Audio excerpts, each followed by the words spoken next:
Bendiciones, hermanos. Ya estamos acá en un nuevo video. Esta vez vamos a hablar acerca de los orígenes o los elementos espirituales que le dieron origen o que son parte del origen de Rusia.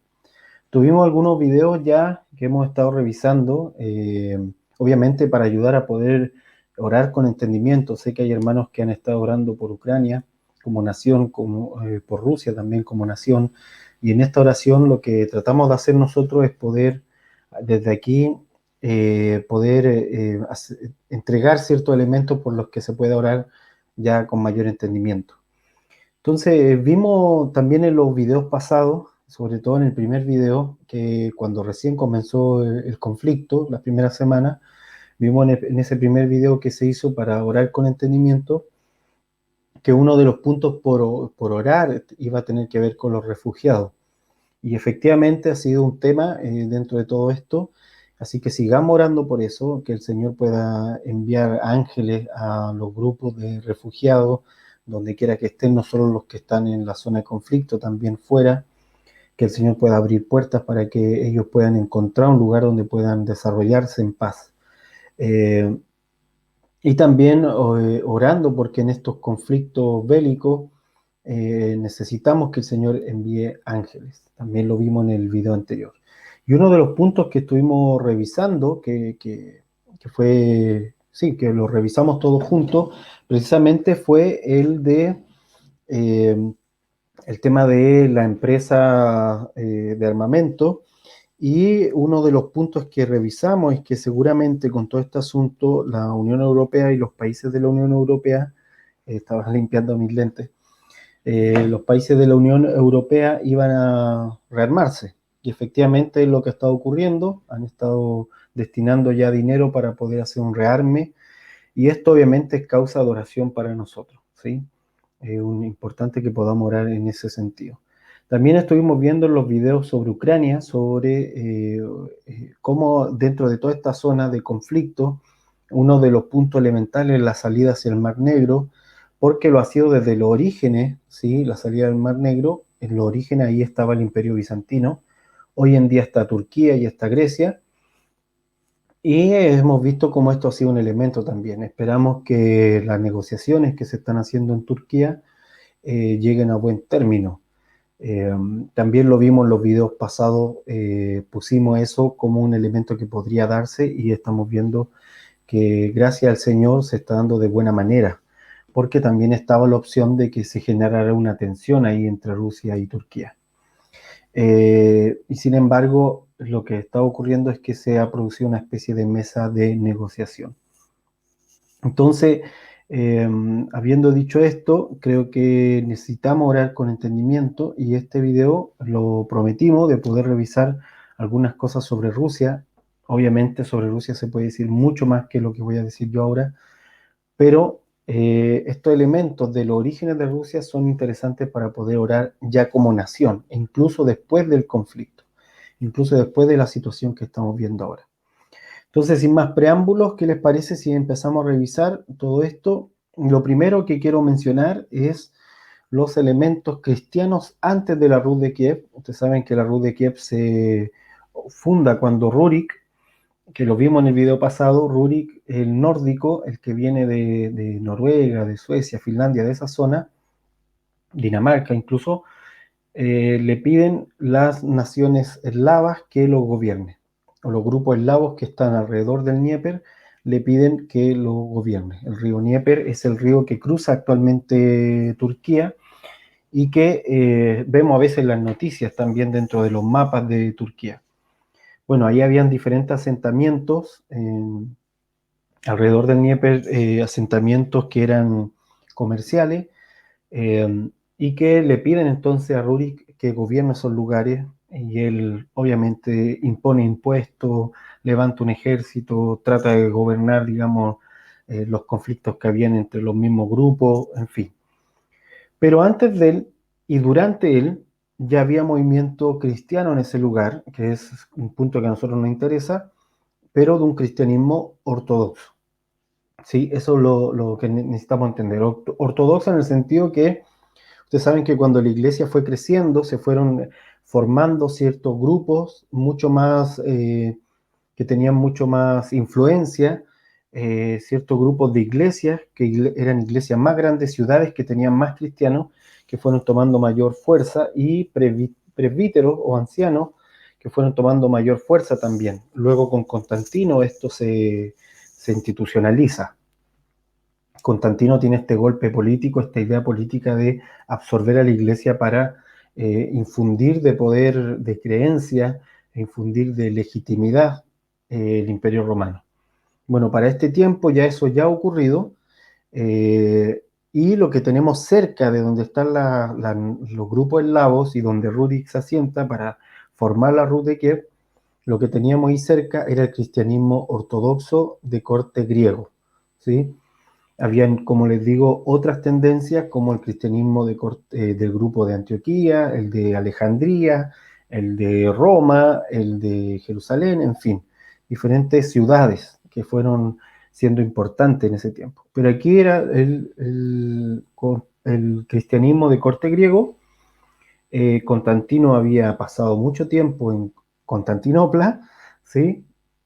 Y lo que se formó después como el Imperio Bizantino. Sí, no quiero entrar a toda la historia de Roma, solamente estoy haciendo un contexto general. ¿Qué es lo que ocurrió en esos tiempos? Bueno, algún elemento importante, Carlomagno, ¿sí? Proclamado en Roma como el emperador de Occidente, para que se hagan una idea de dónde nos estamos ubicando.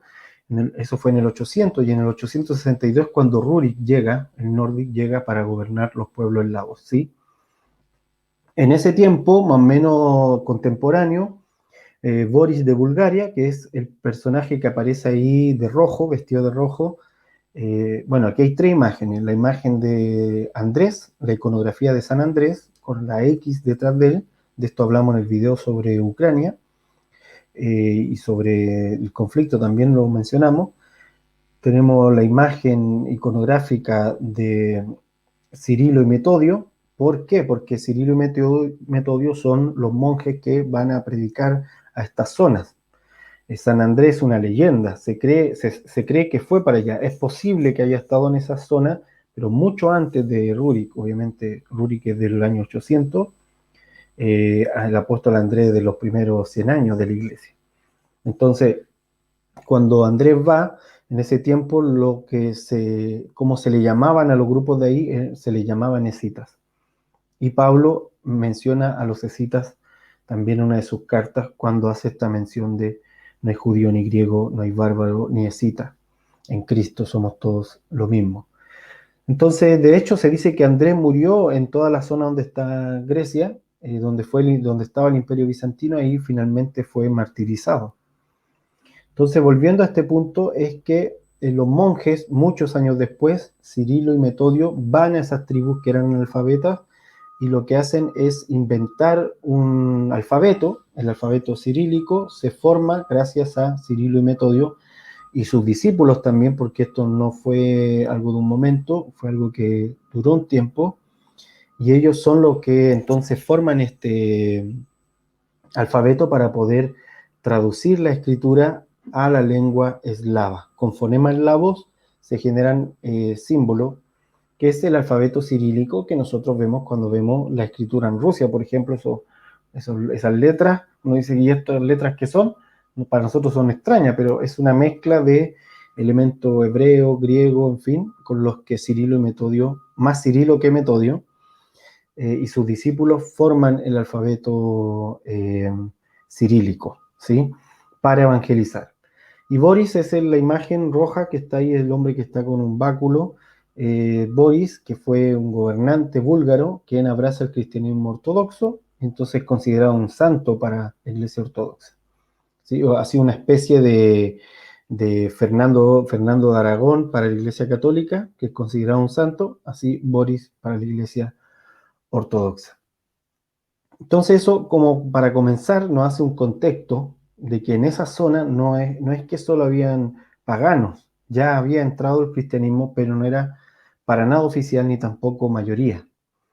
Pero sí habían indicios Entonces Rurik es el primero. Aquí puse tres imágenes, una de Oleg, quien sería amigo de Rurik, y otra de Igor, con el que está con el escudo es Igor, quien sería hijo de Rurik.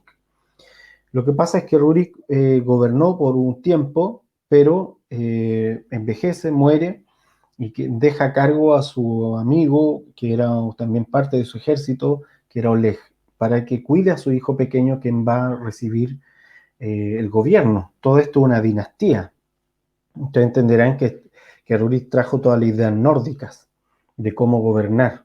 Y entonces la idea nórdica está en los impuestos, está en abrir rutas comerciales, está usar los ejércitos para tomar territorios que sean rutas comerciales, y está también este hecho de traspasar, digamos, de forma a los hijos los gobiernos, entregarle a los hijos lo que en este caso ganaron los padres.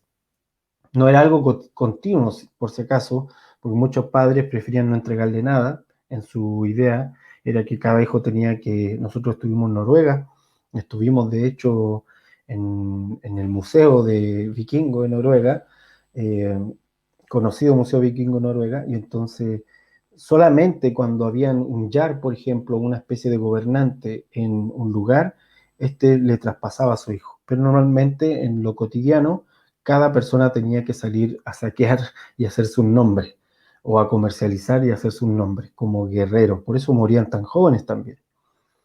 Entonces, volviendo a este punto, es que Rurik deja a Oleg, Oleg cría a Igor, Igor asume la Rus de Kiev, que es el mapa que está en medio, que abarca lo que hoy en día es Bielorrusia, parte de Rusia y Ucrania. Es el mismo sustrato para estas tres naciones, eh, el mismo sustrato histórico. Entonces, algunos puntos interesantes. Bueno, a Oleg le decían el profeta porque se salvó de envenenarse un par de veces, pero no porque fuera profeta al estilo cristiano, sino que Oleg, el oráculo, también le decían.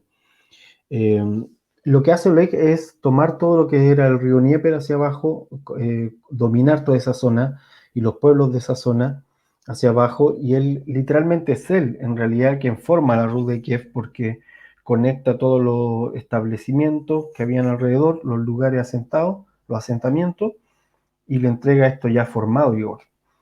Igor y Oleg, los dos buscan tener contacto con el Imperio Bizantino hacia el Mar Negro. Lo hacen por vía de la coerción, que era la manera en que se hacía antes, que tú llevabas tu ejército, lo ponías ahí, amenazando la ciudad, no atacabas, esperabas que llegara un acuerdo con el gobernante de esa ciudad. Y llegaron a un acuerdo con el Imperio Bizantino de, entre comillas, amistad, porque en realidad no era tanta amistad. Y en el caso de Igor, acuerdos comerciales para poder hacer, trata con temas de comercio, pero también acuerdos con relación a guerras, a conflictos, ¿sí? A apoyarse en los diferentes conflictos. Entonces, Igor, por ejemplo, crece, recibe toda la Rus de Kiev, a la muerte de Oleg, reafirma su poder, se casa con Olga, que va a ser un personaje importante, y derrota a los házaros por petición de los bizantinos. Ahí es cuando empieza la asociación. Pero también Igor atacó dos veces a Constantinopla, no la atacó en sí, no la alcanzó a destruir, solamente se acercó y la sitió para poder mejorar su trato anterior. Finalmente es asesinado. Aquí empieza un punto interesante, es que Igor, este de la imagen más amarilla, es asesinado por uno de los pueblos de estos asentamientos porque él en una de estas cobras de impuestos que hacían, muchas veces se sobrepasaban cuando cobran impuestos, y lo que hace Igor es que se devuelve y les vuelve a cobrar dos veces en el mismo día a ese pueblo, y ese pueblo se enoja con él, lo agarran y lo asesinan. Y entonces Olga, que era su esposa, queda viuda y queda a cargo de toda la regencia de Kiev, y va a demostrar que tiene un carácter súper fuerte, o mejor dicho, un temperamento súper fuerte. Entonces, Olga va a ser todo un personaje aquí en la historia, tanto para los rusos, para los ucranianos. Olga es un gran personaje. Ella termina finalmente bautizándose al cristianismo, porque hasta ese momento todos los que acabo de mencionar, Rurik, Oleg y Igor, eran paganos, creían en creencias eslavas, dioses eslavos que eran dioses animistas, O sea, dioses del bosque, dioses de los ríos, dioses del trueno, del clima, en fin. Pero Olga es la primera entonces en venir al cristianismo. Pero antes de venir al cristianismo, queda viuda, como les comentaba, y emprende toda una campaña de venganza, va hasta a ese pueblo, primero toma a los gobernantes que vinieron, digamos, los principales de ese pueblo que vinieron a pedir perdón, los enterró vivo, a todos en su bote, con bote y todo los enterró, dice que hicieron un gran hoyo y ahí los metieron, los enterró vivo. Después fue con el ejército que tenía su esposo, rodeó todo ese pueblo y les dijo, ok, vamos a hacer algo, no los voy a atacar, pero ustedes, cada uno de ustedes me va a dar una paloma y un gorrión de su casa. Entonces se la entregan, dice la leyenda, que le entregan el gorrión de la casa, cada uno, y todos dijeron, oh, está bien, nos parece bien, y pagaron con eso supuestamente. Pero dice que en la noche lo que hace Olga es poner fuego en las patas, colgando con un hilito en las patas de los palomas y las suelta para que vuelvan a sus casas con esas llamas de fuego, y lo que hacen es quemar todo, se quemó todo hasta las cenizas, todo el asentamiento que había ahí. Entonces así es como ella se vengó del pueblo que asesinó a su esposo.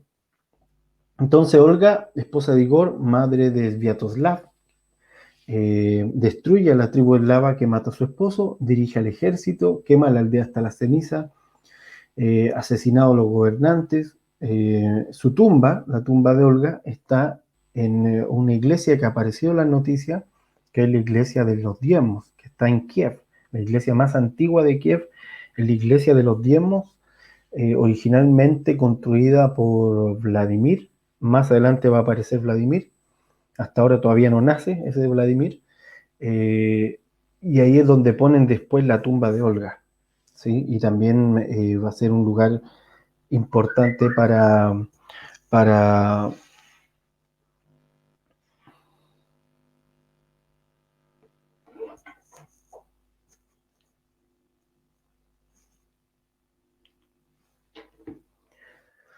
va a ser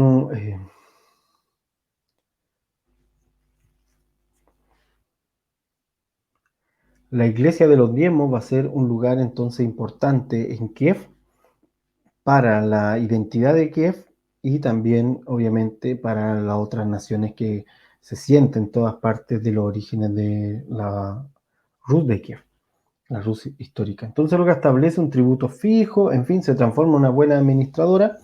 Se quedó en Constantinopla, aquí es donde ella viaja a Constantinopla para poder tener un mejor trato, aquí es donde empieza su conexión con el cristianismo, viaja a Constantinopla, pero se queda 40 días y ahí, en esos 40 días, quien la guía para conocer la ciudad es el patriarca ortodoxo, ¿sí? Digamos que es como el obispo del lugar, y le empieza obviamente a predicar el cristianismo ortodoxo y ella termina convirtiéndose, siendo bautizada, pide que la bautice el patriarca y el emperador, porque ella se siente una persona con autoridad, así que no puede ser bautizada por cualquiera.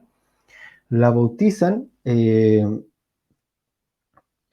finalmente ella vuelve entonces con su círculo cercano, todos bautizados, todos cristianos, vuelven a Kiev, donde va a gobernar su hijo, hijo de Igor también, Sviatoslav, y la va a dejar Sviatoslav ser cristiana. Hasta ahí, solo ella era cristiana y su círculo cercano. El resto de las tribus eslavas que estaban en la Rus de Kiev seguían sus cultos paganos, incluyendo el hijo de Olga, Sviatoslav.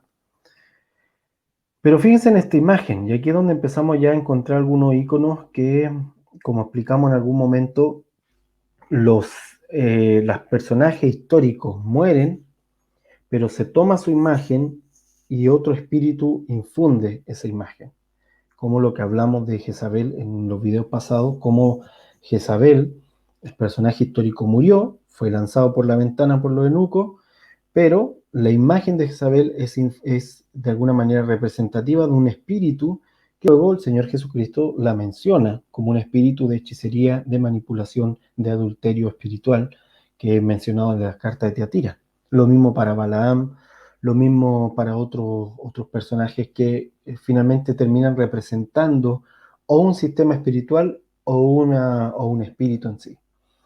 Y en el caso, por ejemplo, de Latinoamérica, eso ocurre mucho con las vírgenes, con las diferentes vírgenes, eh, que se utilizan en el sincretismo para representar incluso creencias del lugar, que ahora están sincretizadas con alguna virgen católica. eh, Ocurre mucho en Latinoamérica y aquí es exactamente lo mismo. Entonces, esta imagen es de Olga, se ve con un niño, como una María tipo, se podría decir, entre de la Concepción y del Carmen por el niño, pero la postura también como una concepción. Esta es una iconografía en donde por un lado también se ve cómo enterraron vivo a los gobernantes dentro del bote en el que llegaron, y se ve el incendio de la aldea producto de las aves con fuego. Son aves de destrucción. Entonces, Olga queda sujeta a la iconografía de las aves de destrucción. Aquí hay otra imagen al lado también de una Olga, ya un poco más computarizada la imagen, de una Olga con las aves de destrucción, con las aves de fuego de destrucción.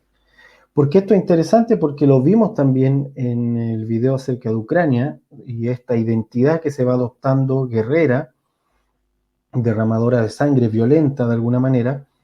Y aquí tenemos el tridente de Ucrania, ¿sí? El trisum que le llaman, vendría a ser la imagen o la iconografía de Ucrania, que los historiadores dicen que puede ser o un tridente, cosa que no tienen de dónde, digamos, decir por qué razón hay un tridente aquí, porque Ucrania no era un pueblo marino, no era un pueblo de marineros, mejor dicho.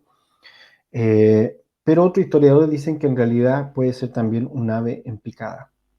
Y otros terceros dicen que es la fusión, la iconografía de ambas cosas, una ave en picada y un tridente. El tridente de Sviatoslav más el ave en picada de Olga. Ahora, esta ave, como lo mencionamos en el otro video, está apuntando, está yendo hacia en picada, pero está apuntando hacia el sur. ¿Qué había hacia el sur de la Rus de Kiev? El Imperio Bizantino. ¿Por qué? Porque siempre en los inicios de la Rus de Kiev ellos querían conectar desde Rurik, que fue este gobernante que les comento, querían bajar por el Dnieper, conectar al Imperio Bizantino y desde ahí comercializar. Entonces siempre miraron esa zona como una manera de conectarse al Imperio Bizantino. Y lo van a hacer finalmente. Ahí se los voy a mostrar. Entonces cuando hablamos de esto, de los inicios de Rusia, de los inicios de Ucrania, de los inicios de Bielorrusia, incluso podríamos, como decía, incluir a otras naciones, no podemos desprenderlo de lo que espiritualmente infundía al Imperio Bizantino. ¿Sí? Ok. Fíjense, aquí tengo ya una imagen más grande de la iglesia de los diezmos. Aquí se ve una imagen iconográfica de Olga con la iglesia de los diezmos en la mano. Esta es una imagen de Kiev, ¿sí? Porque en Kiev Olga es súper importante, por lo mismo que les comento, porque hace mención de alguna manera a los inicios de Kiev en la Rus de Kiev. ¿Sí? Y obviamente como identidad nacional se buscan estos íconos. Ahora, la tumba de ella está precisamente en esa iglesia, en Ucrania. Está en Ucrania, la tumba de Olga. Bien, entonces aquí hay otra imagen que me parece interesante volver a revisar, porque lo vimos en el video sobre Ucrania. La evolución del tridente, en este caso se ve el primero de Sviatoslav, hijo de Olga, tenía este símbolo, el símbolo que tiene una cruz arriba. La cruz era Olga, la forma de V era Sviatoslav. Puede ser Sviatoslav como también puede ser un dios pagano llamado Veles, cualquiera de las dos cosas. Pero después con Vladimir, que vendría a ser, aparece mucho después, vendría a ser nieto hijo de Sviatoslav. No era nieto de Olga porque Olga no participó en esto en cierta forma, pero Vladimir sí aparece un tridente aquí, y aparece un tridente con forma de ave. Ahí empieza a aparecer. Luego vemos Yaroslav, estos son símbolos de monedas de ese tiempo, monedas que se hacían con esto, o símbolos que se ponían también en las firmas de estos gobernantes. Entonces vemos que Yaroslav, después aparece Yaroslav el Sabio, también tuvo la imagen muy similar a la actual, donde ya más parece un ave, y luego Ucrania de 1918, y luego la organización de Ucrania de 1964, y luego la del 92, cuando la actual Ucrania se termina de establecer. Entonces el tridente ucraniano podría ser la fusión entre el ave en picada de Olga, que va hacia el Mar Negro, y que también es un ave de destrucción, y el tridente de Sviatoslav Vladimir, o sea, usando estos dos elementos. Entonces, ¿quién fue Sviatoslav? Sviatoslav fue un gobernante guerrero que creció en medio del ejército, pero mantuvo sus ritos y sus creencias eslavas. Él no se hizo cristiano a pesar de que Olga, su madre, era cristiana. Muere finalmente asesinado, el imperio bizantino lo traiciona y muere asesinado. La Rus fue dividida en sus hijos empiezan una pelea fratricida, aquí empieza ya la maldición de todos los imperios. Todos los imperios y Babilonia en sí como imperio, el espíritu de Babilonia como imperio, acarrea esta maldición. La maldición de los hermanos que se matan entre sí, el fratricidio. El fratricidio es una maldición que se acarrea en todo espíritu de imperio. Toda organización, todo estado, todo aquello que quiera funcionar bajo un espíritu babilónico como es el del imperio, el del imperialismo, cae en esta maldición. Mientras más se agudiza el gobierno o la influencia de ese espíritu en esa organización, más se nota entonces la destrucción entre hermanos, ¿sí? Y aquí se hace muy claro, digamos, en esta historia se hace mucho, muy literal, porque puede ser literal, así como aparece aquí, como puede ser no tan literal y se hace una destrucción simbólica, espiritual, digamos, pero sin llegar a la sangre. En este caso, obviamente, se llegaba a la sangre. Entonces, los hijos de Sviatoslav se mataron entre sí. Vladimir era el menor, huye de esta guerra, pero luego vuelve con un ejército. En realidad, huyó a buscar gente, huye a las zonas nórdicas, donde los varegos, así le llamaban a los nórdicos, o suecos, finlandeses, daneses, en fin, trae un ejército y con ese ejército, cuando él tenía 18 años, él vuelve y toma toda la Rus de Kiev. Mata al último hermano que le queda, toma toda la Rus de Kiev, pone un centro de adoración al dios Perún, que era el dios de la guerra, y entonces ahí establece su autoridad. Y luego hace lo que hacían los otros gobernantes, va a buscar apoyo del imperio bizantino. Entonces, como él se ve, una vez que se asentó, digamos, en el poder, se vio rodeado de diferentes imperios, todos eran monoteístas y que estaban unificados por las creencias, él busca a Vladimir, al que le van a llamar Vladimir el Grande. Vladimir va a buscar unificar la Rus de Kiev con una creencia y entonces mandó gente a buscar a las diferentes creencias que estaban a su alrededor. Para ese entonces ya había mucho cristianismo a su alrededor, ya había cristianismo entre los grupos eslavos, pero no era mayoritario. Entonces, ¿qué hace él? Cuentan que se trae un misionero judío, uno islam, uno de la Iglesia Ortodoxa, de la Católica de Occidente, en fin, y va descartando. Se cuenta que descartó el islam, sobre todo porque no lo dejaban comer cerdo. Y se cuenta que tampoco descartó el judaísmo porque en ese tiempo Jerusalén ya estaba siendo sitiada, ya estaba con problemas, ya había sido destruida en el año 70. En fin, entonces él dijo, no, me van a asociar con una religión que pierde. Entonces, finalmente, la grandeza de Constantinopla, cuando él va a visitarla, lo convence de que él debe ser cristiano. Porque si es cristiano, él cree que va a obtener toda esa grandeza. Entonces hace un intercambio, unos 600.000 soldados en apoyo al emperador bizantino, a cambio de que le pase, digamos, como esposa a su hermana Ana. Ana era cristiana. Entonces el emperador bizantino le dice, ok, podemos hacer ese acuerdo, pero tienes que bautizarte. Entonces, antes de pasar al final, ¿qué es lo que ocurre con Vladimir? Fíjense en esto. Aquí hay una imagen del dios Perún, una imagen como que estuviera tallada en piedra, está con un mazo y un escudo, el dios de la guerra. Vélez era otro dios animista también, era un dios contrario de hecho a Perún. Aquí hay símbolos que se usaban en el paganismo también abajo, en blanco con negro. Se ve ese tipo de pirámide invertida, es la B de Vélez. Se parece mucho a lo que formó después el tridente de Ucrania. Pero también se ven esta imagen, estas ruedas que se ven así, como rueda de destrucción, en realidad, muy parecida al tema esvástico de los celtas, al Guernica también.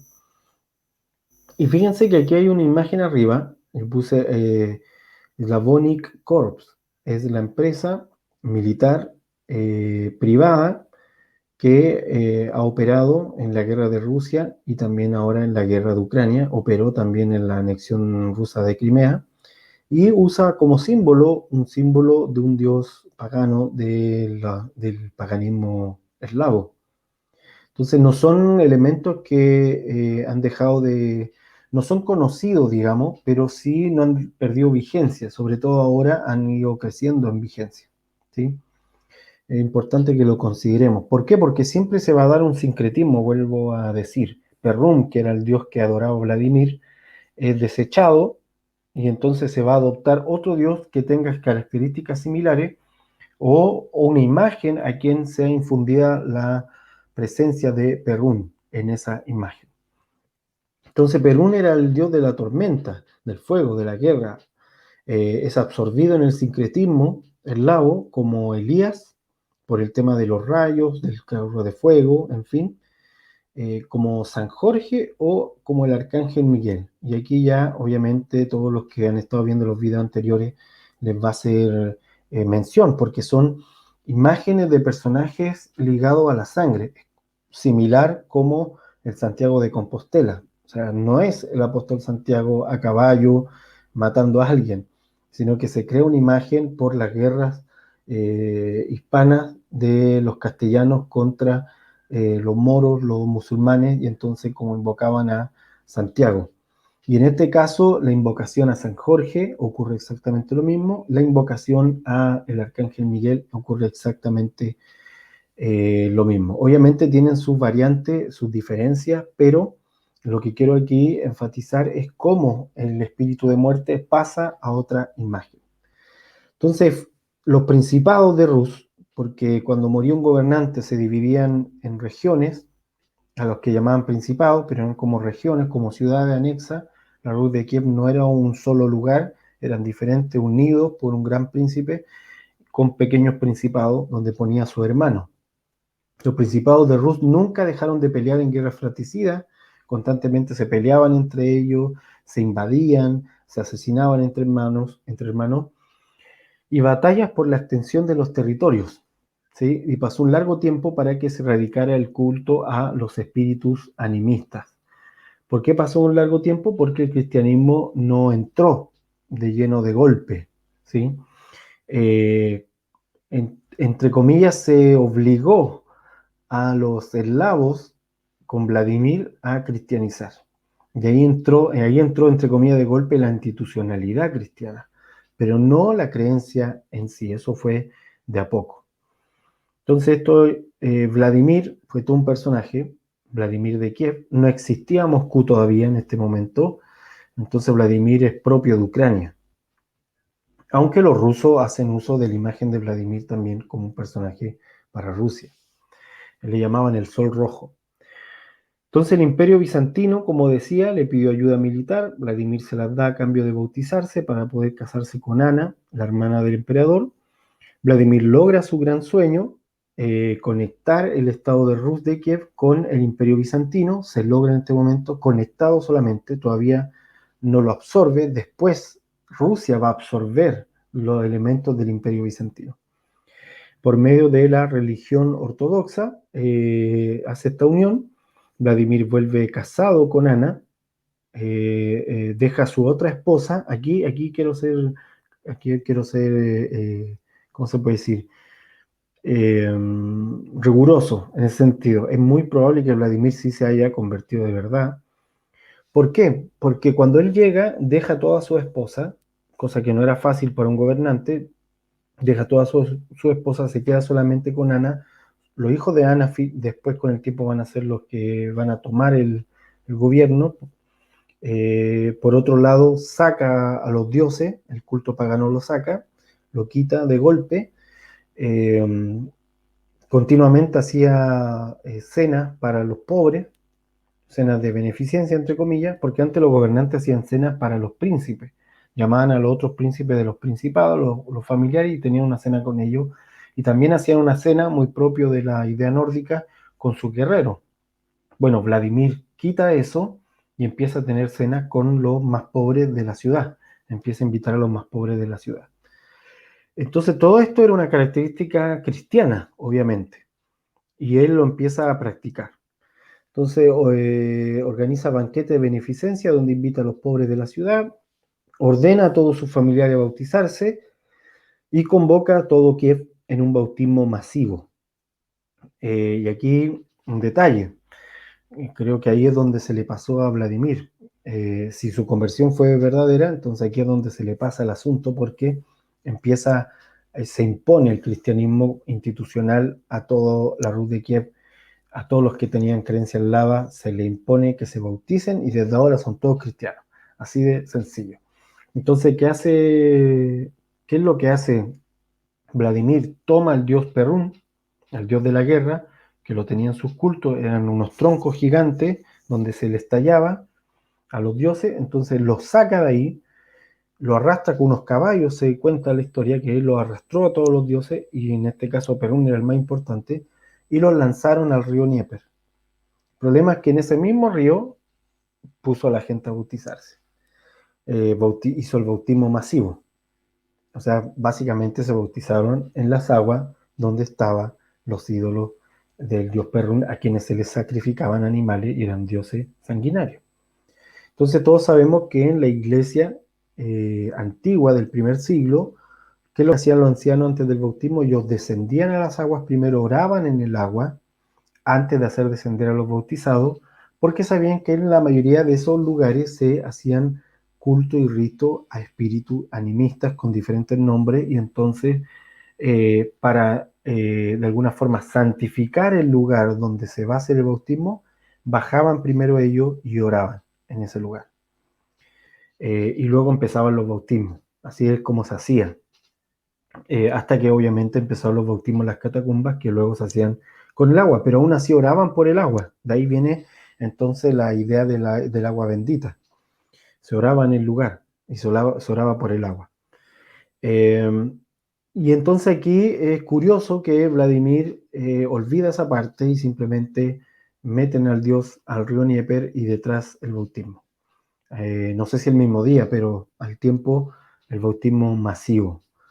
Y aquí vemos la imagen de Vladimir actual, la iconografía de Vladimir usada, esta es una noticia de la BBC, por la gran estatua de 11 metros que levantó Putin en Moscú de Vladimir el Grande. Con una mano tiene Vladimir el Grande una cruz y con la otra mano la espada lista para pelear. Entonces es el típico sincretismo de la espiritualidad guerrera, ¿sí? Y aquí es cuando la imagen pierde al personaje histórico, empieza a infundir otro tipo de espíritu que son acorde a un sistema espiritual. Lo mismo en Ucrania como una especie de competencia, ante la inauguración de esta gran estatua, lo que hacen los ucranianos es sacar una moneda de oro conmemorativa donde aparece también Vladimir con la cruz en la mano, pero si se fijan, él tiene en la mano la iglesia de los diezmos, la iglesia de Kiev, la iglesia más antigua de Kiev, construida en tiempos de Vladimir, con dinero de Vladimir, porque se hizo con el diezmo del Estado, o digamos de la Rus en ese tiempo. Entonces este es el primer icono, o el segundo. Tenemos a Olga con las aves de destrucción, tenemos a Vladimir también como un personaje de sangre, en este caso, ya la imagen, mejor dicho, un personaje sacralizado. Y aquí viene algo interesante, desde Vladimir en adelante, los reyes van a ser sacralizados. Bueno, Olga primero, obviamente, pero luego ya los hombres, digamos, como gobernantes, por lo menos todos los de la Rus de Kiev, la mayoría van a ser considerados santos para la Iglesia ortodoxa. O sea, comienza esta unión del elemento espiritual y el elemento gubernamental en el mal sentido, en el peor de los sentidos. De esto hemos hablado bastante, creo que en la serie de videos que hacemos con el templo se toca bastante, porque también ocurrió con la revolución de los macabeos antes de Jesucristo, cómo se corrompió Israel por causa de que esa revolución pasó de ser una revolución de pureza, pasó a ser una revolución estatal, patriótica solamente, y que instauró una tiranía y una dinastía. En este caso aquí también tenemos una dinastía que es de Rurik, los hijos de Rurik, la descendencia de Rurik en la Rus de Kiev. Otro elemento es que después de esto me voy a saltar mucha historia, obviamente, algunos personajes que pueden ser interesantes, pero voy a ir al grano. Después de Vladimir, de nuevo los hijos se pelean entre ellos, se matan entre ellos por el poder y aparece Yaroslav, que es otro descendiente, el sabio le llamaban, porque Yaroslav hizo un códice, digamos, legal, trató de frenar la guerra entre hermanos de los diferentes principados que se peleaban para ver quién iba a gobernarlo todo. Y entonces le llaman Yaroslav el Sabio. Vladimir Monómaco hace exactamente lo mismo, con mucho más determinación intenta frenar esto, pero al final nunca se frenaba, esa es la realidad. Ya sea por una causa o por otra, seguían la guerra fratricida de frontera entre los mismos principados que componían la Rus de Kiev, guerra interna, continuamente. Porque, como les digo, es parte de las maldiciones de los imperios. Y el personaje que son interesantes, uno es Yuri Dolgoruki, me van a perdonar por la pronunciación, y Andrei Boguliovsky, o el Piadoso. Andrei el Piadoso o Yuri Brazo Largo. Ahí salió más fácil. Yuri Brazo Largo o Andrei el Piadoso.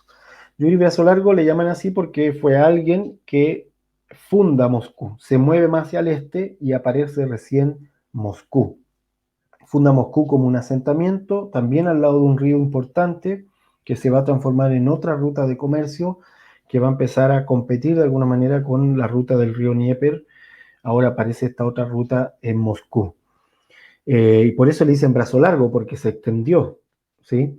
Y fundó Moscú justo donde hoy está el Kremlin, formando el principado. Luego más adelante se forma todo un principado ahí, toda una región para poner un príncipe llamado el lugar Vladimir Suzdal, ¿sí? Ahora, lo interesante es que Andrei, que es el personaje que sale en la imagen, con la cruz también, sale con la cruz porque fue santificado también este gobernante, llamado el Piadoso.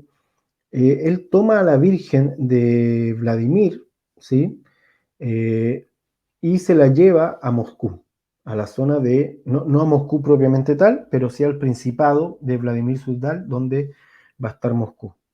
¿Sí? Esta es la primera extensión, y aquí comienza ya a formarse la Rusia actual, porque la Rusia actual se desprende de Kiev y se forma por el lado de Moscú hacia el este. ¿Sí? Ahí Moscú empieza a agarrar poder, fama, riqueza, en fin, empieza a crecer como asentamiento hasta que con el tiempo desplaza a Kiev. Y ahí históricamente se cree que ahí es donde comienza a formarse realmente la verdadera Rusia. ¿Y qué es lo que hace este Andrei? Por eso es un personaje para los rusos, que él toma a la actual patrona de Rusia, que es la imagen en una pintura del Imperio Bizantino, y se la lleva para allá. Es esta imagen que está aquí, que es de origen bizantina, usada en la que hoy actualmente, y también ocurrió en la historia de Rusia, fue usada en la coronación de los zares y en la consagración de los patriarcas. O sea, cuando se consagraba al obispo, por darle un nombre para que se entienda, mayor de Rusia, tenía que estar esta imagen enfrente en ese momento, y lo mismo para la coronación de los zares. Entonces, por eso es interesante este Andrei, y por eso lo estoy mencionando. Pero quiero que vaya más adelante y fíjense la unión de estas dos imágenes. Y aquí se nota que Olga de Kiev es una especie de María. Luego se puede traducir aquí a esta patrona de Rusia, que es distinta, una de Kiev, la otra de Rusia, también en esta posición de María, ¿sí? De una María tipo, se podría parecer a como del Carmen por el hecho de estar con el niño, pero es distinta porque esta no está ligada a los astros, como la del Carmen no está tan ligada a los astros, sino está más ligada a la tierra.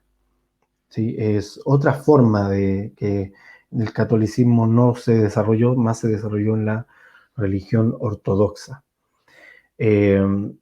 Súper interesante, esta es la patrona de Rusia, va a ser la patrona de Rusia y va a ser, como les digo, en frente a ella y en presencia de ella se van a coronar los zares y se van a ungir los patriarcas de la Iglesia Ortodoxa. Entonces, siguiendo, y aquí se explica mejor, Moscú, fíjense que donde está la flecha en rosado, ahí está la Moscú actual, pero en celeste, un poco más abajo, es donde está Kiev. Entonces, ese principado, toda esa zona rosada, es la que se formó con estos personajes, con Andrei, y con el tiempo fue creciendo, se transformó en unos principados. Todos estos colores que veis era lo que se consideraba la Rus de Kiev cuando fue creciendo, aumentando su terreno, pero se estaba totalmente fragmentada en diferentes principados que continuamente peleaban entre sí. Moscú actualmente, su escudo es un San Jorge. Por eso le digo que los espíritus de sangre, de guerra, de esclavitud, de hecho, San Jorge está muy ligado a la esclavitud, eh, se empiezan a empoderar en esta zona.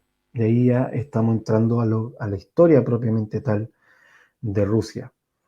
Es importante que entendamos que estas tres naciones, Rusia, Bielorrusia y Ucrania, están dentro de este sustrato que le estoy mencionando. ¿Sí? Por eso quise poner el mapa antes de seguir. ¿Qué es lo que ocurre después? Que el imperio mongol aparece, eh, voy a retroceder un poco, más adelante mejor lo voy a mostrar, aparece el imperio mongol con Genghis Khan. Genghis Khan crece, digamos, en su influencia, avanza. El imperio mongol fue uno de los más grandes de la historia, muy poco conocido en nuestra idea occidental, básicamente porque no tocó Europa del todo, sí llegó a los límites de Europa, sí abarcó ciertas zonas, pero es uno de los imperios más grandes, el imperio mongol que ha existido, y también se puede decir que uno de los tan sanguinario como todo imperio, y que al final se derrumbó también por esta misma maldición de el fratricidio. Esa es una maldición de los imperios. Imperio que crece acarrea esta maldición, la muerte de los que lo componen entre ellos, que se maten entre ellos. Así ocurrió con el Imperio Romano, así está ocurriendo con los diferentes imperios también de la actualidad. ¿Sí? Ok. Entonces el Imperio Mongol aparece y este es un elemento de la Rusia. Ya una vez que se funda Moscú, empezamos a mirar Rusia solamente, dejamos de lado un rato Ucrania, la zona de Ucrania y solo la zona de Rusia. Y los rusos se ven, aunque también la zona de Ucrania, pero el Imperio Mongol aparece y empieza a arrasar con toda esa zona. Aquí se produce un cambio, digamos, fuerte. 240 años fueron subyugados la Rus de Kiev y los principados de Moscú por el Imperio Mongol. ¿Sí? Entonces, Genghis Khan, su título significaba el océano universal o el soberano del océano, o el océano soberano, eh, pero obviamente es una alusión al abismo, ¿sí? Porque el mar es sinónimo de abismo, las aguas profundas son sinónimos de abismo. Ahora, Genghis Khan era de las tribus que estaban alrededor del Baikal. del lago Baikal. Así que cuando él se menciona océano, él conocía como océano el lago Baikal, ¿sí? Y luego conoció los otros océanos más grandes. De hecho, tenía un lema de gobernar de donde se ve un océano hasta el otro océano. Por eso esta expansión continua, él enviaba a su hijo, tuvo muchos hijos, tenía como política establecer una simiente. Todo el tema de mongol es súper interesante como para revisarlo. eh, Impresionante, de hecho, la manera en que este imperio alcanzó ciertas profundidades de las tinieblas, en base a la sangre, en base a la muerte, en base a la tortura, en base a la esclavitud. Tenía como política la simiente, así que Gengis Khan tuvo muchos hijos, muchísimos hijos, eh, porque quería poner su simiente en todo lugar. Entonces, siguiendo con esto, su nombre verdadero en realidad era Temujin, fue coronado como Gengis Khan, fue nombrado como Gengis Khan, unió las tribus mongolas alrededor del lago Baikal y se propuso conquistar hasta llegar al último océano. El tema del océano, de la profundidad, era un tema para él, espiritualmente hablando. Los chinos les decían los tártaros a los mongoles. Bueno, en la Rude de Kiev también le llamaron tártaro en algún momento, pero lo cierto es que los tártaros eran una tribu alrededor del Baikal que los mongoles exterminaron en realidad. Pero se les dio ese nombre, ahí está como una confusión. La horda de Batu Khan, que fue el nieto de Gengis Khan, es la que comienza a atacar a la zona de Rusia, porque el imperio mongol absorbió parte de China, llegó a cruzarse con los imperios musulmanes, de hecho absorbió bastante también de ellos, y también se topó con la Rus de Kiev y lo arrasó. Arrasó con todos los principados de la Rus, luego edificó Sarai, un asentamiento desde donde cobraban impuestos a los principados que se hicieron vasallos del Khan. Este les permitía mantener su religión y formas de comercio a cambio del vasallaje. ¿Y cuál era el punto de los mongoles? Que básicamente ellos llegaban a un lugar, destruían todo y luego con esa destrucción tenían una fuerza para amenazar y les decían a los que sobrevivían, ok, ahora los dejamos reconstruir, pero ustedes nos van a traer todos los años un tributo y el que quiera gobernar va a tener que venir a nuestro asentamiento a pedirnos permiso. Y ahí en ese asentamiento estaba Batu Khan, el nieto originalmente, luego fueron cambiando los Khanes, nieto de Gengis, y él les daba este permiso que es algo similar a lo que se ve ahí, este rollo con un permiso para que ese gobernante gobernara. Entonces, ¿qué ocurrió? Que los príncipes de la dinastía rúrica empezaron a ir donde los canes a pedir permiso para gobernar sus propios asentamientos. Ese era el mecanismo en que funcionaban y cada cierto tiempo le pagaban el tributo de subyugación.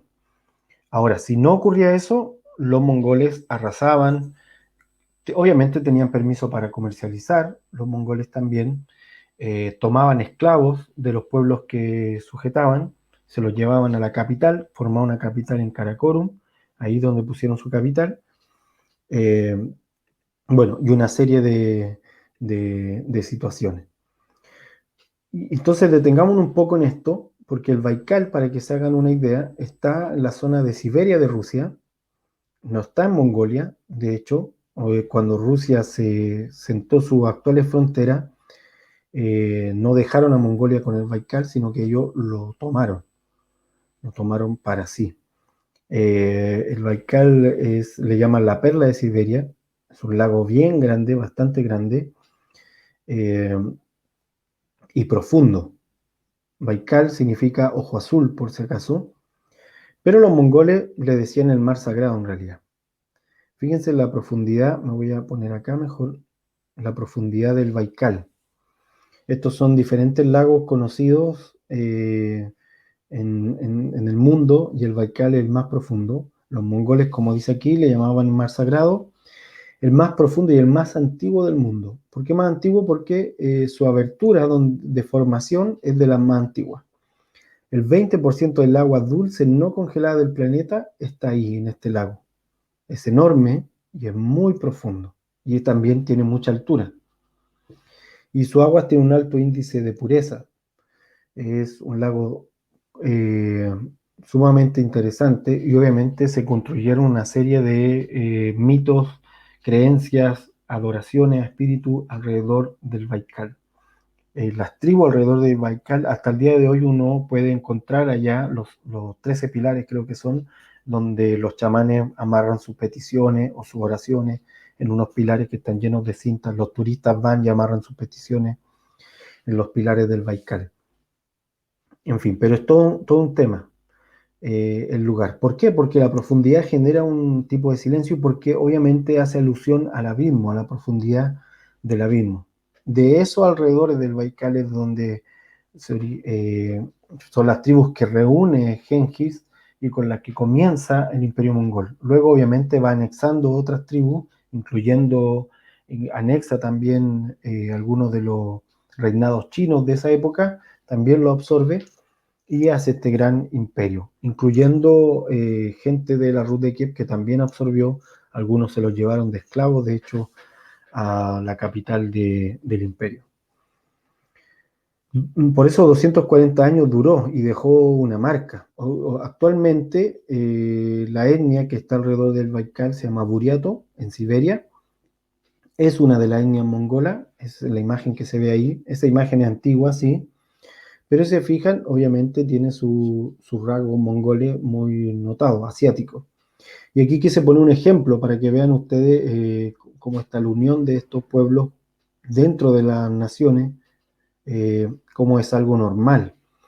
Uno de los primeros ministros, Yuri Yehanurov, primer ministro de Ucrania, un ex presidente, se podría decir, de Ucrania, era de esta etnia, era buriato, de Siberia, de la etnia alrededor del Baikal. Entonces, esto para que tengamos una idea, aquí hay una imagen de cómo era el imperio mongol. Y ahí donde está la flecha naranja es donde está actualmente el Baikal. El imperio mongol llegó a las puertas o a la frontera de lo que es actualmente India, absorbió casi todo lo que hoy conocemos como China, como ven llegó hasta el Mar Negro, eh, fue gigante. ¿Cómo se subdividía? Se dividía en hordas. La horda eran grupos militares gigantes con un Khan menor que la gobernaba, y luego esta horda estaba la Horda de Oro, que fue la que llegó hasta la Rus de Kiev con Batu Khan originalmente. Luego esta horda se subdividieron después porque empezaron a pelear entre ellas. Los Khanes duraban cada vez menos porque se asesinaban, se envenenaban para que asumiera otro, y así fue como empezó a decaer. Pero 240 años permaneció subyugando a los rusos, cosa que no es menor, es un número bastante grande. Nuestras naciones tienen recién 200 años, para que se hagan una idea. Entonces, Yaroslav, que es el que se topa primero con los mongoles, o uno de los que se topa con el imperio mongol, muere envenenado en Karakorum, capital del imperio mongol, donde reinaba el gran Khan Gotuk en ese tiempo. Miguel, hijo de Yaroslav, también es asesinado por Batucán, por otra horda, y aparece este personaje, Alexander Nevsky, hijo de Yaroslav II, que va a vencer, fíjense, en el tiempo en que estamos aquí, Alexander Nevsky va a ser otro gobernante y va a vencer a los templarios por el lado de Suecia, por esa zona van a entrar caballeros templarios. Estamos en el momento histórico de las plenas guerras de las cruzadas. Los teutones van a tratar de entrar por ahí para tomar los territorios de la Rus de Kiev, y Alexander Nevsky, siendo muy joven, va a pelear contra ellos y los va a vencer. Él como cristiano ortodoxo y los otros como cristianos católicos. Ya para que vean que la religión en realidad estaba completamente absorbida por este imperio. ¿Por qué lo mencioné? Por estos espíritus imperiales. Lo mencioné porque hasta el día de hoy la medalla de Alexander Nevsky entregada por Rusia sigue existiendo. Es la única medalla que ha existido transversalmente durante los años. Y aquí quise poner también la imagen, ese árbol que ve ahí es una recreación de la fuente del de la capital mongola. Tenían una fuente de plata que tenía serpientes por donde caía el licor que bebían, digamos, los gobernantes mongoles, los canes, bebían de esa fuente. Era un árbol con serpiente. Esto es para que entienda el nivel de diseño de las tinieblas a los que ellos llegaron. En medio de su lugar de reunión tenían este árbol. Este árbol soltaba este licor, obviamente para que se embriagaran. Un árbol de plata, arriba tenía se dice que era un ángel, otros dicen que era un ser espiritual, simplemente con una trompeta o con un cuerno, haciendo una convocatoria. Y este árbol con esta serpiente era el lugar donde ellos se reunían en el Imperio Mongol, que fue, como digo, enorme, enorme. Entonces, Nevsky vence a los teutones, a los templarios, luego maniobra la sujeción con los mongoles. Este es uno de los primeros que deja de pelear y lo que hace es llegar a un acuerdo para empezar a buscar, ¿cómo se puede decir?, tomar fuerza antes de pelear. Luego pelea, o sea, no lo evitó, evitar que se imponga el Islam, busca evitar que se imponga el Islam otomano en tierra rusa. Por eso es importante este Alexander Nevsky. Pero en este intertanto Moscú comienza a crecer, desplazando a Kiev como un lugar de gobierno. Iván Kalita, que fue un gobernante con ese nombre, llamado el Bueno, que era nieto de Alexander, gobierna con apoyo de la Horda de Oro. O sea, aquí ya empezamos con un asunto de que los gobernantes, en este caso el de Moscú, lo que hace es buscar una alianza con los mongoles para poder gobernar con el apoyo de ellos. Y aquí ocurre un proceso que se llama Gran Silencio y una posterior guerra. Gran Silencio porque los gobernantes rusos deciden no pelear con los mongoles, sino estar en continuo acercamiento con ellos para poder generar cierto poder antes de ir a pelear definitivamente con ellos. Y entre medio se van dando diferentes elementos que permiten que eso ocurra. Crece Moscú, el patriarca ortodoxo, Peter se muda a Moscú también, o sea, Moscú se empieza a formar como el centro de poder espiritual y gubernamental. Lo hacen para frenar la influencia del Islam, que ya había entrado a la horda mongola. Habían canes musulmanes, de hecho. Luego aparece Iván. Este Iván construye el Kremlin y la catedral, mantiene el vasallaje mongol para mantener la paz. Luego su hijo gobernó después de él 13 años, pero murió la peste bubónica, y esto genera una desestabilización porque con la peste bubónica las hordas mongolas empiezan a perder poder porque murieron muchos de ellos por la peste. Toda Europa se llenó de la peste bubónica. Ahí aparece el arcángel Miguel en el Imperio Bizantino, es levantado también como personaje salvador, y entonces empieza a crecer la influencia de este arcángel Miguel en el Imperio Bizantino con las pestes. Luego aparece otro personaje que está acá, Dimitri, que es el que está a caballo, Iván el Bueno el que está ahí, Dimitri el que está a caballo. ¿Por qué es conocido? Porque era nieto del Iván el Bueno. Comenzó gobernando a los 9 años, muy chico, Dimitri, y en su tiempo reconstruye el Kremlin de piedra, lo hace de piedra porque era de madera. Junto con todos los ciudadanos, Dimitri unifica a los príncipes de la Rus y enfrenta en batalla a Mamai, que era el general, que era el can de la horda. Digamos, después de muchos años, en la primera batalla donde ellos ganan, Dimitri gana, pero Mamai se va, derrotado, vuelve otro can y arrasan con Moscú. O sea, esa era como la continua, había pasado muchos años sin guerra, pero aquí, ¿por qué se hace un punto de inflexión? Porque Dimitri demuestra que podía ganarles. Como les digo, la horda era gigante, pues se le decía la horda, eran miles y miles y miles de soldados con catapulta y una serie de cosas. La peor de las pesadillas para ciudades que eran pequeñas en comparación con eso, y que aparte la guerra interna continuas que tenían los príncipes entre ellos impedía que se unieran y pelearan.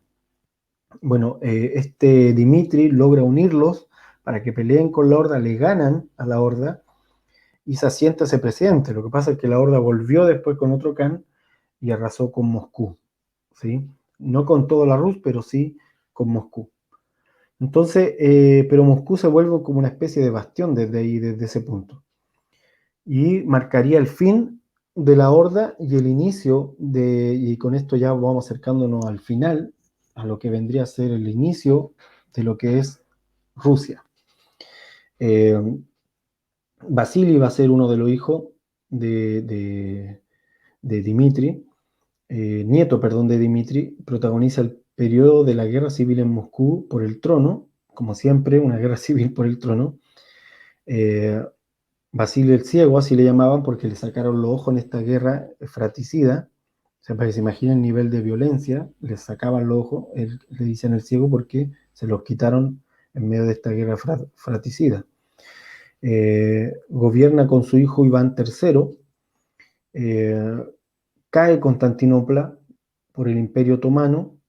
Esto es importante porque el Imperio Bizantino se acaba en el sentido de que se derrumba y el espíritu que está detrás de los gobernantes del Imperio Bizantino deja de gobernar ese espacio. El Imperio Otomano se toma de ese lugar, obviamente está Turquía al frente, para que se hagan una idea, se toma ese lugar el Imperio Otomano, pero la familia dinástica, descendientes de Constantino, que están ahí en el Imperio Bizantino, huyen a Roma y huyen a las naciones europeas, ¿sí?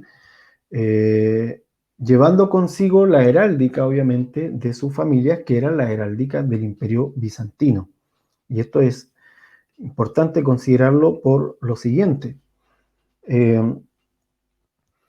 Luego Iván el tercero, este Iván el tercero se va a transformar en Iván el Grande, así le llaman los historiadores, porque básicamente es quien pone los fundamentos de la actual Rusia. De hecho, hay muchos historiadores que dicen que Rusia aquí comienza, que todo lo anterior son las guerras de la Rus de Kiev, el crecimiento de Moscú, pero la Rusia como tal comienza cuando vencen a la horda mongol y desde ahí en adelante.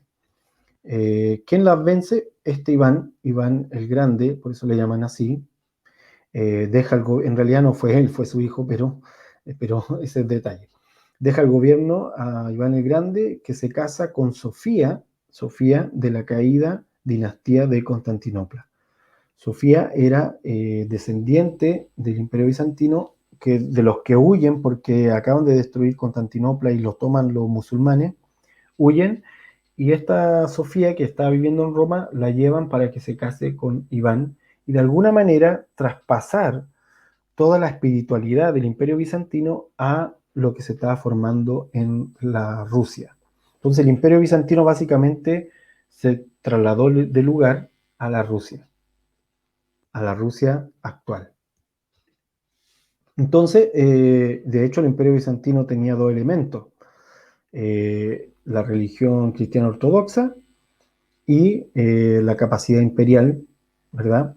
El idioma griego, obviamente, pero aquí en este caso es el idioma eslavo con un alfabeto cirílico que tiene mezclas griegas también. Entonces, en ese sentido, Rusia tiene profundas raíces occidentales en el imperio bizantino como tal, raíces occidentales. Entonces, ¿qué hace Iván? Vence definitivamente a la horda mongol en el río Udra con apoyo del Khan de Crimea. Se hizo amigo de otro Khan, un Khan más chico, que le ayudó a vencer a la horda porque ya la horda entre ellas, los Khan entre ellos se estaban también peleando por el poder.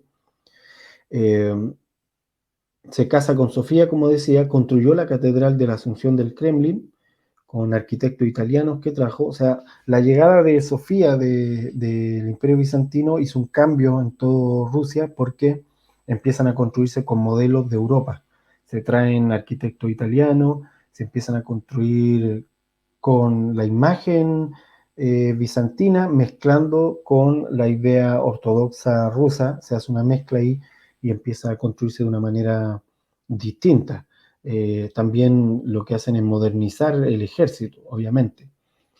Crea cañones, se toma Novgorod, empieza a tomarse casi todas las tierras. Este Iván el Grande empieza un proceso de expansión, parte de Lituania, eh, no solo hace retroceder a los mongoles, sino que va quitándole territorio, eh, toma parte del ducado de Moscú, obviamente, todo como parte del ducado de Moscú, y finalmente él muere y deja a su hijo Basilio en el trono.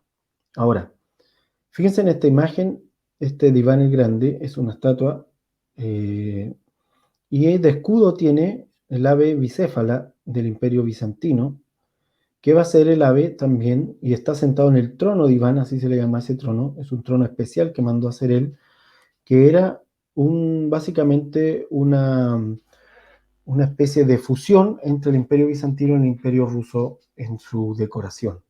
Acá lo vamos a ver. Bueno, primero esta imagen del Kremlin, la fortaleza del Kremlin, aquí es donde se funda, aquí es donde se establece, de hecho con Iván es que la pintan roja. La ciudad y esto es interesante, la ciudad de Rusia, la capital, es una fortaleza militar.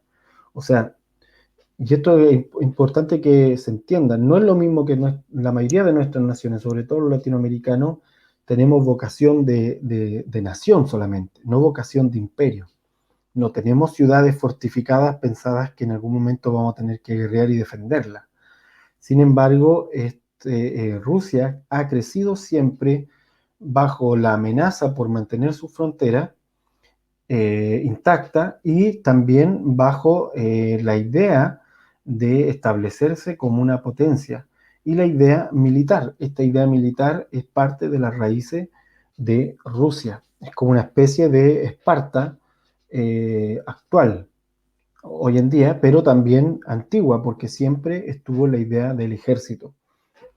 Y la religión institucionalizada lo que hace es empoderar el sistema estatal para que logre esos objetivos.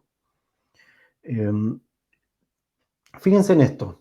Esta es una comparación de los diferentes escudos. Tenemos el águila bizantina, que era el águila del Imperio Bizantino, que tenía el lema Rey de Reyes, que reina sobre los que reinan. Eso es un lema netamente imperial.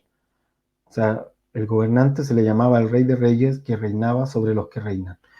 Y obviamente se le ungía casi como una especie de representante de Cristo, para que se comprenda en la idea ortodoxa. Tenemos aquí también el sello de Iván, al lado, el sello de Iván, si se fijan, tiene la águila bicéfala, pero le añade en el centro algo que también es parte del Imperio Bizantino, que es la imagen del hombre, del jinete matando al dragón, o sea, de un San Jorge. El sello de Iván incorpora por primera vez para Rusia el sello de San Jorge. En el caso de Ucrania, vimos que el símbolo se va a quedar con el trisum, amarillo con azul, y en el caso de Rusia van a adoptar la águila bicéfala, que está mirándose los dos lugares por esta idea antigua de mirar hacia el este al oeste, que es un imperio, lo que hace un imperio, mirar a todo lugar. Entonces, siguiendo con esto, al lado tenemos la águila de los zares. Los zares, de hecho, el título de zar va a aparecer aquí. Hasta allí se le llamaban duques a los gobernantes, por el ducado de Moscú en este caso, pero desde Iván el Grande hacia adelante va a ser coronado como zar. O sea que, tal como les decía, el zar es una forma de decir César, es una forma de decir Kaiser también, Kaiser para los alemanes, zar para los rusos, César para nosotros, ¿sí? Que es un concepto netamente imperialista. No es un rey, sino que es un emperador, el César. Entonces el título del zar aparece con Iván el Grande. Iván el Grande va a usarlo, va a ser coronado como zar, no oficialmente, él va a usar ese título, pero no va a ser coronado oficialmente, sino que más adelante su siguiente, el hijo de Basilio, Iván al que le llaman el Terrible, va a ser coronado ya oficialmente como zar. Y luego hacia adelante va a venir la dinastía Romanov, porque esta dinastía se va a acabar, va a venir la dinastía Romanov con los otros zares. Entonces, los zares es un concepto de emperador. De hecho, Putin actualmente funciona como un emperador, funciona con este concepto. De hecho, él resucitó la simbología de los zares. Una vez que se acaba la Unión Soviética, él comienza una restauración de la simbología de los zares.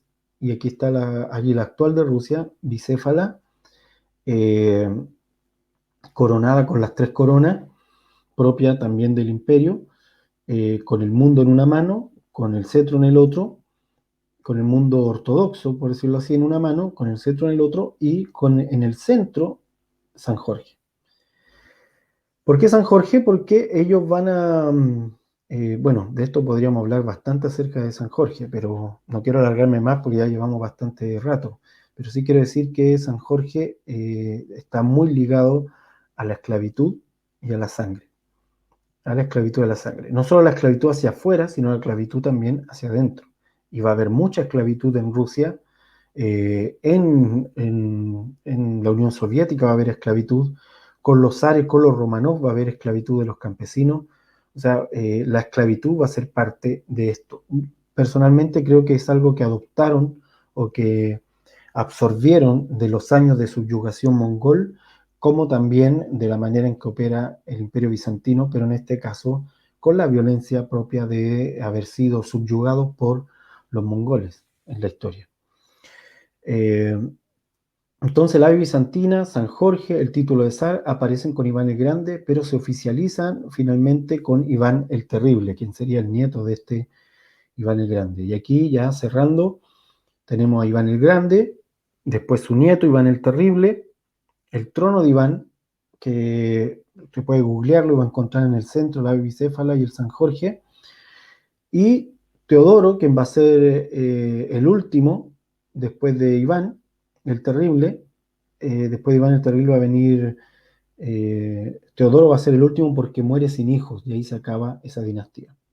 Entonces, en plena época de las guerras por la reforma, porque más o menos en esos años estamos, todo esto va a ocurrir muy cercano a lo que está ocurriendo con la reforma en Europa, el descubrimiento de América, todo el proceso del descubrimiento de América va a estar a la par, contemporáneo a esto que estamos viendo aquí. Es una época de imperios, ¿sí? Y entonces como época de imperio, el pequeño ducado de Moscú se va a transformar en el imperio ruso. Imperio ruso que en realidad por debajo está infundido de todos los espíritus del imperio bizantino. ¿Sí? Está infundido como imperio por el imperio bizantino y está en su sustrato más antiguo tiene a la Rus de Kiev, pero está infundido en realidad por el imperio bizantino ortodoxo. Entonces, en plena época de la Reforma y del descubrimiento de América, a la muerte de Teodoro, que fue el último, termina la dinastía rúrica, desde Rurik el primero, tras 700 años de gobierno, bastante.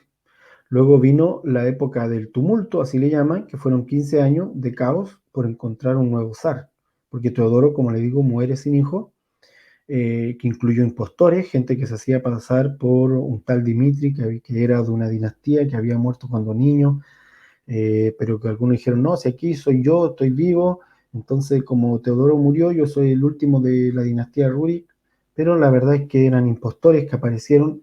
En esos 15 años fue un caos, así literal, guerra civil, guerra de frontera, se mataban entre ellos en el sentido de buscando el poder, obtener el poder del zar de Moscú. Así se inauguró el imperio ruso, con sangre, con la muerte de la dinastía de Rurik. Todo esto es un tema espiritual, no es menor. Quiero que se entienda. La inauguración del imperio ruso conllevó la muerte de una dinastía, porque tiene que haber un sacrificio para poder establecer un imperio. Espiritualmente los imperios sacrifican a sus propios gobernantes. Eh, y entonces Iván el Terrible, por ejemplo, que fue quien oficializó literalmente el imperio ruso, acarrió en su mente lo que eso significaba. O sea, los demonios no lo dejaron tranquilo. se le murió gente, él mismo mató a uno de sus hijos, o sea, todo lo que usted podría imaginarse de lo peor en un gobierno. Y entonces, finalmente, después de 15 años, lo que ocurre, y con esto sí es la última imagen que les quiero mostrar, se ungen a Miguel, obviamente un nombre que va a evocar también a este personaje guerrero, y por eso quise poner la imagen del escudo de Moscú, que a pesar de que es un San Jorge, tiene esta relación muy similar a que en el caso de Miguel, o el falso arcángel Miguel es usado como un elemento militar, ¿sí? Como un espíritu militar, como un espíritu eh, inquisidor, en este sentido, perseguidor de lo malo, ¿sí? Porque aquí, en el caso de Miguel, también Miguel aparece matando un dragón o encarcelando al diablo, así son los iconos con los que aparece, y San Jorge, el mismo sistema. San Jorge, en este caso, matando un dragón. Entonces, tras 15 años de este caos, porque se había acabado la dinastía rúrica, o sea, el imperio fue fundado sepultando la dinastía rúrica, usándola como carne de sacrificio. Así fue fundado el imperio ruso. La Asamblea Nacional, que es algo muy similar a lo que hoy día es la Duma, nombra al zar Miguel Romanov y comienza entonces la dinastía imperial de los Romanov, que duraría hasta la revolución bolchevique. Y ese sería su escudo, el escudo bizantino de zares. Esa sería su línea genealógica, dinástica, desde Miguel hasta Nicolás, que sería el último que fue muerto junto con toda su familia tras la revolución bolchevique. Ahí hay algunos personajes en la imagen conocidos, Lenin, Stalin, bueno, Lenin y Trotsky, que es el de lente, en realidad son los que más tuvieron que ver con la muerte de los Romanov. Lenin aparece después, es parte, pero no se hace famoso sino hasta después. Y obviamente el conocido brujo Rasputín, que uno podría decir cómo llega a una dinastía, cómo llega a unos zares, por ejemplo, a confiar en un brujo mitad loco, mitad brujo, como Rasputín, que era su consejero. Bueno, se llega a ese nivel de perversión porque las dinastías, los zares ya estaban fusionados con un elemento espiritual, siempre tuvieron consejeros cerca, normalmente eran los patriarcas de ortodoxo, pero esto siempre hubo una unión entre lo sacerdotal y lo regente para gobernar el imperio. Pero obviamente tanto lo sacerdotal estaba corrupto como los regentes, ¿sí? Y entonces en la unión de esta corrupción, digamos en su fin último, podemos encontrar la perversión de lo sacerdotal y espiritual en este Rasputín y de lo regente en los últimos zares eh, de Rusia. Obviamente, cuando aparece la revolución bolchevique, no es que ellos sean mejores, simplemente, normalmente son producto, en cierta manera, de la continua corrupción. Y tal vez en un segundo video, si el Señor lo permite, podemos explicar cómo en este espacio de tiempo que dominaron los zares Romanov, hubieron momentos en donde el Señor les dio la oportunidad a Rusia de voltearse hacia él completamente. No fue el único momento, pero sí hubo un momento muy claro en donde el Señor estaba dando una oportunidad. Eh, Bien, así que gracias hermanos por compartir con nosotros. No quiero irme sin resumir estos puntos. Primero, a la hora de orar por Rusia, no solo por el conflicto, vuelvo a reiterar, no solo en el momento del conflicto actual, sino para aquellos hermanos que han ido creciendo en su intención de interceder por Rusia, puedan tener esto en mente. Primero, hay una idea imperial que es parte de la raíz de Rusia. Rusia no opera solamente como una nación, sino tiene mentalidad imperial que va creciendo con la guerra fratricida, que se enraiza en los orígenes, en los dioses de la guerra, en los iconos de Miguel, de San Jorge. Hay una religiosidad cristiana ortodoxa que protege al imperio, institucionalizada, no es un cristianismo de vivencial, de experiencias con el Señor, que esa sea su énfasis, sino que el énfasis está, obviamente, ser una religión institucionalizada que sea parte de este imperio. Por lo mismo hay reyes que fueron santificados, por lo mismo hay un sincretismo religioso en donde gobernantes fueron luego beatificados por la Iglesia Ortodoxa, gobernantes rusos. Hay una política que no es solo política, sino una geopolítica militar. Tal vez en esto nosotros como latinos no lo comprendamos tanto porque Latinoamérica, los países latinoamericanos no son de geopolítica militar, más tienen problemas en su política interna como institucionalizada, pero ellos no, ellos son muy parecidos. Todo esto que vimos también usted puede encontrar de esto mismo en Estados Unidos. Estados Unidos piensa su política siempre pensando en las demás naciones, las demás potencias, cómo moverse con ellos. Es una idea muy de imperio, ¿sí? Eh, entonces la política es geopolítica militar, todo apunta a tener una posición de fuerza, ellos apuntan su política a tener una posición de fuerza para impedir amenaza en su frontera o en su zona vital, como le llaman. Y hay una relación histórica también, y esto es importante para los hermanos que están intercediendo, hay una relación histórica, tanto en Kiev como en Rusia, con la salida por el Mar Negro, con los años de esclavitud que tuvieron con no solo el Imperio Mongol, sino que después vino una esclavitud interna por parte de los zares al mismo pueblo y con la subyugación.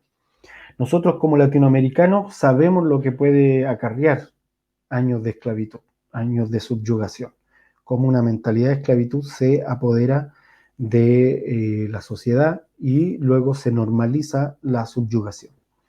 Entonces, gracias hermano por mantenerse viendo todo esto. El único objetivo, como les decía, es poder entregar elementos de los orígenes de Rusia para poder orar con entendimiento, no solo ahora, sino para aquellos que tienen en su corazón el llamado de poder orar por estas naciones. Seamos bendecidos y nos vemos en el siguiente video. Bendiciones.